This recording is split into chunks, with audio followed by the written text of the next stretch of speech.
Positively Gilibers, this is Dr. Gigi Disonga from I Can Change Project. Magandang gabi sa lahat ng mga Gilibers natin. And this is the first time po tayo mapanood sa YouTube channel. Thank you very much. Please subscribe, click mo na po yan, Dr. Gigi Disonga.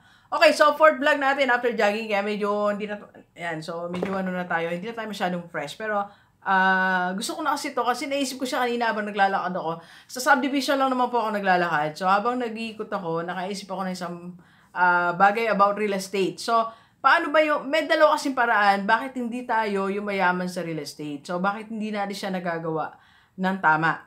Hindi natin siya actually nagagawa ng tama because of these two things. Number one, yung real estate, pag may bili tayong property, kaya hindi natin siya nagagawa ng tama is, pag may bili tayong property, pagkabili natin, inaya lang natin doon. Doon na lang siya. Okay? Then, maalala mo lang, after 5 years, 10 years. So, hindi ka talaga yayaman doon kasi 10 years ang tinagal ng, minsan 20 years naman binili, di ba? So, ngayon mo lang naisip na, ay, bebenta ko pala to, di ba? Ay, may property pala ako dun sa ibang probinsya, di ba? Pangalawa, maling paraan ng, sa yung real estate, okay? Pagmamanage sa real estate. Pagbili mo, ganun lang din siya. Hinihintay mo tumaas ang value ng nasa paligid niya, para tumaas yung value ng property mo. For example, hinihintay mo magkaroon ng palengke, magkaroon ng school, magkaroon ng factory. Pag nakita mo ng gano'n, sa isipin mo, ay, mataas na yung value ng property ko, doon mo siya ibebenta. That's wrong.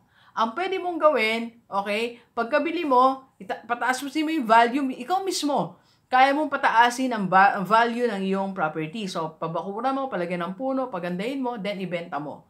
Ang tamang paraan na real estate investment is, upgrade ang isang property, then ibenta agad in 1 year, 2 years, then you buy another one, then improve again. So that real estate business, okay? Dun ka lang kikita sa real estate when you do the right thing, okay? So if you want to know more about investment like real estate, forex, IMG, Sun Life, so iba pa investment, pwede ko kayong i-coach.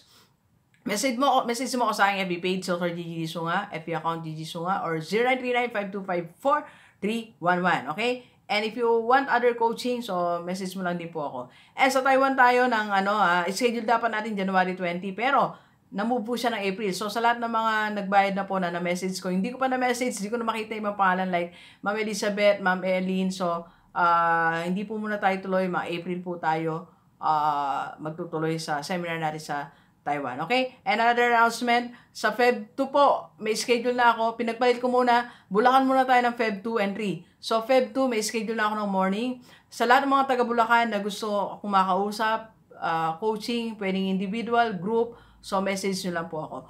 Okay, so thank you very much, Gilibers. Enjoy the rest of the day and let's go, let's go!